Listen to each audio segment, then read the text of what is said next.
আইপিএলে বড় ধাক্কা, 11 ওভারের ম্যাচে একেবারে বিধ্বস্ত মুম্বাই ইন্ডিয়ান্স। রাজস্থান রয়্যালসের সামনে দাঁড়াতেই পারল না হার্দিক পান্ডিয়ার দল। রিয়ান পরাগের নেতৃত্বে দুর্দান্ত জয়। মাত্র 15 বছর বয়সে বৈভব সূর্যবংশীর বিধ্বংসী ইনিংস, সব মিলিয়ে জমে উঠল গুয়াহাটির ম্যাচ। চলুন পুরো বিষয়টি জেনে নেওয়া যাক। ওভার কমে দাঁড়ায় 11 ওভারে, তবু আগ্রাসী ব্যাটিংয়ে 3 উইকেটে 150 রান তোলে রাজস্থান রয়্যালস। মুম্বাই রান তাড়া করতে নেমে 9 উইকেটে 120 রানে থেমে যায়। এই জয়ের ফলে রাজস্থান পয়েন্ট টেবিলের শীর্ষে উঠে গেল। ম্যাচের সব থেকে বড় আকর্ষণ, 15 বছর বয়সের বৈভব সূর্যবংশী। বুমরার প্রথম বলেই ছক্কা। ভাবা যায় আইপিএলের অন্যতম সেরা বোলারকে শুরুতে আক্রমণ। প্রথম ওভারে বুমরাকে 2টি ছক্কা মেরে চাপে ফেলে দেয় বৈভব। শেষ পর্যন্ত বৈভব করেন 14 বলে 39 রান, 5টি ছক্কা।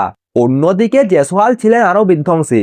32 বলে 77 রান, 10টা 4 এবং 4টা ছক্কা। দলের অধিনায়ক রিয়ান পরাগও পিছিয়ে ছিলেন না। 10 বলে 20 রানের বিধ্বংসী ইনিংস খেলেন। মাঝে মাঝে উইকেট পড়লেও তিনি ইনিংস ধরে রাখেন। সব মিলিয়ে রাজস্থান রয়্যালসের প্রতিটি ব্যাটারে আক্রমণাত্মক মেজাজে খেলেছে, যার ফলে 150 রানের বড় স্কোর করতে পেরেছে। মুম্বাইয়ের বোলাররা এই ম্যাচে একেবারে প্রভাব ফেলতে পারেনি। বুমরা 3 ওভারে 32 রান খেয়েছেন। দীপক চাহার এবং ট্রেন্ট বোল্ট 1 ওভারে 22 রান করে খেয়েছেন। তবে কিছুটা লড়াই করে হার্দিক পান্ডিয়া 2 ওভারে 17 রান খেয়েছেন। এছাড়াও গাজনকর 2টি উইকেট নিয়ে নজর কাড়েন। 151 রানের লক্ষ্য তাড়া করতে নেমে শুরুতেই চাপে পড়ে যায় মুম্বাই ইন্ডিয়ান্স। প্রথম ওভারেই রিকলটন আউট হয়ে যায়।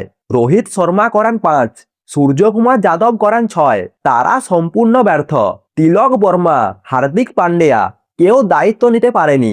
মাত্র 46 রানে 5টি উইকেট পড়ে যায় মুম্বাইয়ের। এরপর রমন ধীর করেন 25 এবং রাদারফোর্ড 25 করে কিছুটা লড়াই করেন। কিন্তু ম্যাচ তখন অনেকটা হাতছাড়া। রাজস্থান রয়্যালসের বোলাররা দুর্দান্ত পারফরম্যান্স দেখায়। নান্দ্রে বারগান নেন 2টি উইকেট, রবি বিশোই নেন 2টি উইকেট এবং সন্দীপ শর্মা নেন 2টি উইকেট। জোফরা আর্চারও গুরুত্বপূর্ণ সময় উইকেট তুলে নেয়। নিয়মিত উইকেট নিয়ে ম্যাচ থেকে ছিটকে দেয় মুম্বাই ইন্ডিয়ানকে। সব মিলিয়ে এই ম্যাচে রাজস্থান রয়্যালস দেখিয়ে দিল তাদের শক্তিশালী দল। বৈভব সূর্যবংশীর বিস্ফোরক ইনিংস, জয়সওয়ালের ধারাবাহিকতা এবং বোলারদের দাপটে মুম্বাই ইন্ডিয়ানকে তারা সহজেই হারালো।